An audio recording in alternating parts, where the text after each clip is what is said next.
Chapter 17. All the children seemed anxious to be allowed to go to Constantina for the mail, 18 miles away. Each one in turn started carrying mail when only 8 years old. That is, they rode 36 miles on an unchaperoned trip. All the time they were growing up, we thought they enjoyed those trips. Years later, however, overhearing a conversation between two of my grown daughters, it dawned on me that their mail-carrying trips were shows of sheer courage rather than pleasure. They would see carcasses of dead animals with their eyeballs eaten out by buzzards, would get to them almost as soon as the critter would die. The eyeballs were the only part of the animal the buzzards could get till a coyote had torn the hide and exposed the flesh. Along the mail route there was a 10-mile strip of road uninhabited by human beings, but there were many buzzards. Along the strip the buzzards would fly from one telephone pole to another, keeping just ahead of the children. In their flighty imaginations, the children thought the birds were keeping just ahead of them, watching for them to fall off and get killed so they could go on their ghoulish feast of eyeballs. They always raced their horses across that lonely stretch of country. One spring, after a heavy winter of snow, a sheepherder over at Fort Sage, 12 miles from our place, found a piece of quartz float that showed free gold. Knowing little about minerals, but thinking he had something good, he saddled up his pack mule and rode into Reno with a piece of rock. Having it assayed, he found it to be very rich in gold. The news spread fast and grew into gigantic proportions. The evening paper told of the rich gold strike at Fort Sage, and the whole town was alive with enthusiasm. I happened to make a trip to Reno the same day the sheepherder arrived with the float, and I read in the paper all about the rich strike. I thought nothing of it at all at the time, but bought my usual supply of groceries, and on the second day started home only to find the road swarming with people. It looked as though the whole population was going prospecting and on their way to a rich strike. There were Reno businessmen, lawyers, doctors, miners, and old prospectors. They had hired every conceivable conveyance from four-in-hand coach down to the old prospector's pack burro. Had I been a drinking woman, I could have indulged in a big free drunk, for all the passers-by thought that I, with my big bill of grub on the wagon, was going out to the strike to start a boarding house. And they all hailed me with, "Hey ladies, stop and have a drink to the success of your boarding house." I refused the drinks, but I did stop at Dry Bone Lake to have a cup of coffee and a ham sandwich with the old prospector. Aroma of ham frying and the coffee brewing out in the open air was too tempting to pass. The rich strike never materialized. Nothing was ever found after the rich piece of float picked up by the sheepherder. Thus ended another fabulous gold strike. When I got back with my bill of grub, I had to ride out after 2 steers that I had designated as strays. I did all my own riding after cattle, and I had a little system all my own in keeping track of our herd. They were out on the open range on Tool Mountain, and twice a week I rode out to check them. And all my she-stock was named. I designated the steers as progeny of such and such a branch, and I kept regular roll of all the she-stock, which I took with me when I rode out to check them. Each cow that I didn't see would get a check after her name, the same with the steers. When there were 3 checks after one name, I would designate that one a stray, and then would put in some time looking for it.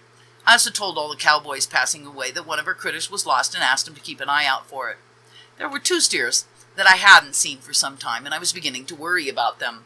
Edson came in one evening and said the cowboys from the Winnemucca Ranch had driven in a big herd and that our 2 steers were among them. "They're in the field, down by the meadow, Ma. If you come with me, we can work them through the PF stockyard and get them home." School was just out, and I was getting supper. I turned the cooking over to Jessie and went to help get the steers. When we got there, we turned a number of PF cows into the stockyard, along with our steers. We cut the steers out, and Edson followed to herd them, for it was difficult to get them away from the stockyard. I turned the PF bunch back, got off my horse to close the gate, when an old cow spied me. A range cow hates a human being on foot, and she took in after me. Edson saw her the same time I did and hollered, "Run, Ma, for God's sakes, run, she's after you!"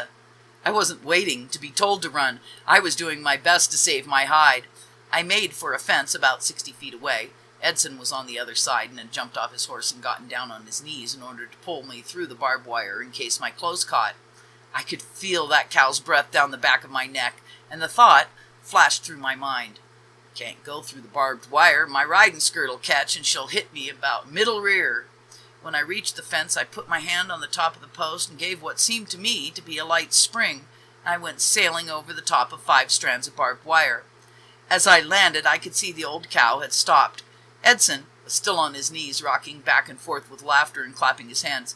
"Good Lord, Ma! You could have jumped it if it had been 6 strands. You cleared it by 2 feet.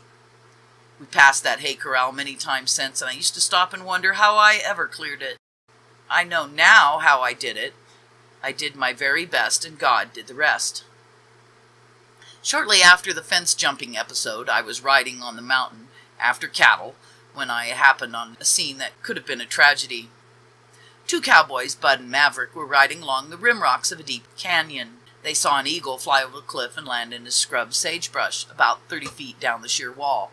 The boys' curiosity was aroused. Neither of them had ever seen a young eagle, and they talked it over, wondering how to get close up look at the nest, and soon devised a plan. Since Maverick was a small man, they would tie a lasso rope around his waist, and Bud would take a half hitch around a juniper tree with the free end of the rope and lower Maverick down over the cliff. When they reached the desired spot, Maverick was to halt. I arrived at that moment just in time to see the fun, for as it happened, it was fun. Bud had lowered Maverick down the cliff and was very carefully playing out the rope when all at once we heard an awful howl. "Let go! Let go, you blankety-blank old son of a bitch! I'll tell you, let go!" Bud, unable to see over the cliff and hearing Maverick using those enduring terms, thought he could be speaking to no one but him. So he obeyed the orders and threw the rope, letting Maverick drop straight 200 feet down the cliff. Fortunately, the scrub sage that grew down the sides of the cliff wall broke his downward speed, and he landed, badly scratched but safe. Bud and I looked over the cliff and hollered, "You all right?" We heard his answering, "Yes." We hurried to lead the horse a mile down the country and back up the canyon where the badly scratched Maverick was waiting for us, laughing. He told us how it happened. When he came opposite the eagle's nest, he reached out with his hand to shoo the bird off. Instead of shooing, she reached out and clamped 2 of his fingers in her beak. She bore down on them with such force that he couldn't pull away. Of course, it had been the eagle he was yelling at in pain. "Well, anyway," he said, "I got my finger out of the eagle's beak." It all ended in a good, hearty laugh. I know from experience how fierce an eagle can be, for I still carry the scar in my leg from the talons of that eagle that I had trapped. Maverick had come by his odd name naturally. He'd come as a hired hand from the orphanage, not belonging to anyone, and the cowboys called him Maverick as a nickname, and it stuck. It was a natural name, for Maverick is the name they give an unbranded calf in the South, just as we call him leppies in this part of the country. He's now a man of 65, and I don't believe I've ever heard any name for him but Maverick. Cowboy Fred, who later became my son-in-law, was riding with me one day at noontime. For that time of day, the cows all came in to the watering place to rest and get out of the heat. It was a good time to check them, so we waited by the watering hole. Fred said, "Mom, do you understand cow language? Listen, you see that big bull, the monarch of the range, coming down the trail with his head held low? He's saying in his mumbling way, 'I'm going to town, I'm going to town.'" He pointed out a young bull coming down the side trail, bawling away with his head pointed up. "See him," he says, "Me too." Then over at the side, that young bull running, he's saying, "Let's all go, let's all go." Mom, that's cow language, and you can imagine that's what they're really saying. And I feel like New York City. Get me to the farm. Get me to